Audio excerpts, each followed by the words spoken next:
We're ready for some blind reacts, Let's do right? it. All Okay. right. You guys can just stay in the recording, by the way.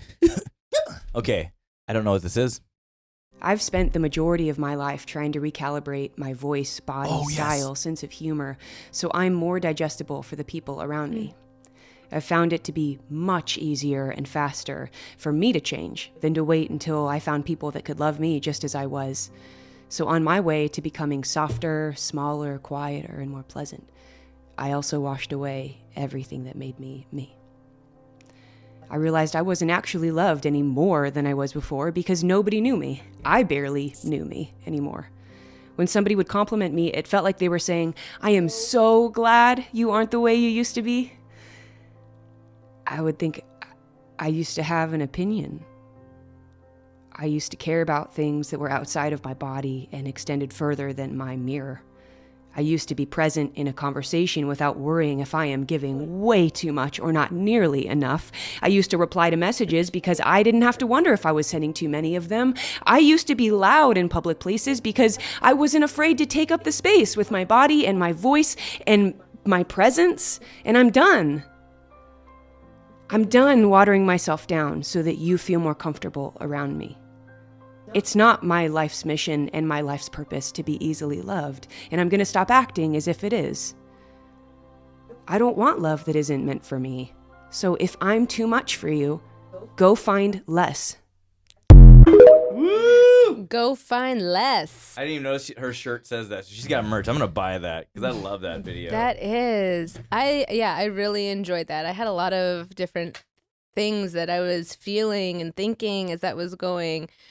Let's see, where do I even start? One was honestly like there was like the images of her as a little girl and the way she's just describing that freedom. I really thought about my daughter because she is so confident and free and just joy. She just embodies joy and excitement and exuberance. And I've had that thought, like, I don't want her to lose that. And also I'm so inspired by it because sometimes feeling that joyful, I have to like pull it out of myself. Yeah. And anyways, I reflected on that and how the world and life and what we're going to be talking about today, self-esteem, can like give us this poor self-esteem and poor community and boundaries.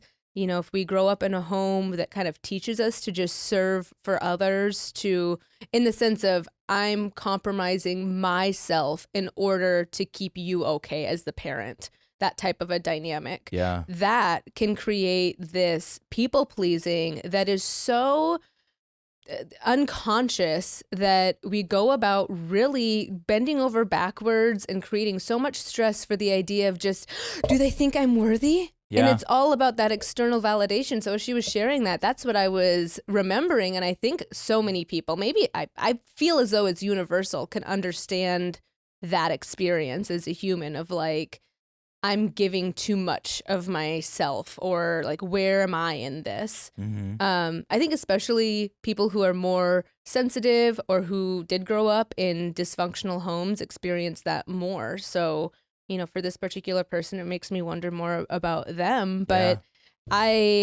it's really exciting when someone can come into themselves with that authenticity that you saw her have at the end. Yeah. And I guess the final thought in what was the phrase that she said at the end? Go find less. Go find less. Yeah. My final thought there was like, it is impossible to make everyone like you. It is impossible to have every person you interact with think wonderful, kind thoughts towards you. Yeah. So stop it. Yeah. So stop it. You don't have to. You're not going to be for everyone. I'm not going to be everyone's cup of tea. You're not going to be everyone's cup of tea. Like, take the good and leave the bad. And there's more to that topic I want us to explore, but those were some of my just like initial thoughts and feelings as I was watching that. Did anything come up for you? Yeah. Well, I mean, I love how she tags it at the end with "go find less," because like the whole idea, if I'm too much to hand, if I'm too much for you, go find less.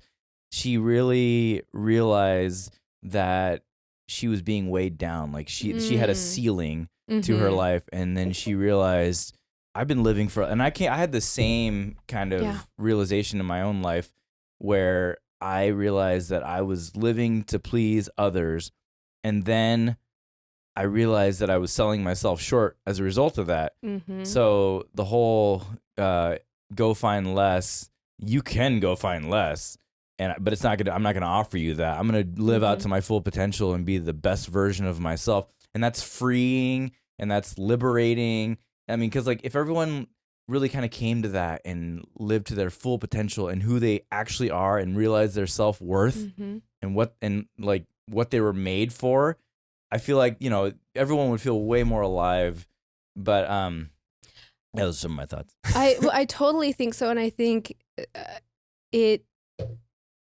So many people don't know the first step to understanding. If you've always lived your life for someone else, and that's always been the barometer, the guidepost that you've used for your decision making, it's really daunting to know what it means to consider yourself and to treat yourself like a sacred being. Yeah. Like that you are important enough to value in that way. Yeah. And there are harsh consequences when you abandon yourself. There are steep consequences. And I don't think that we have enough conversations, which is why I'm excited about being able to introduce this idea here, or just explore it here with everyone. But we don't have enough conversations talking about that risk. Yeah. We have a lot of conversations about giving.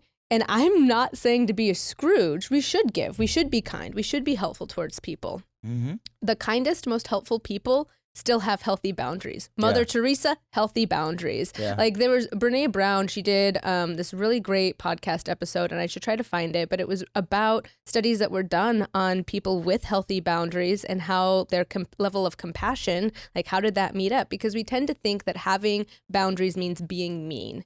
Yeah. And I want to be the soundboard for healthy boundaries is the kindest thing that you can do for yourself and others. Yeah. And it doesn't have to come across as mean.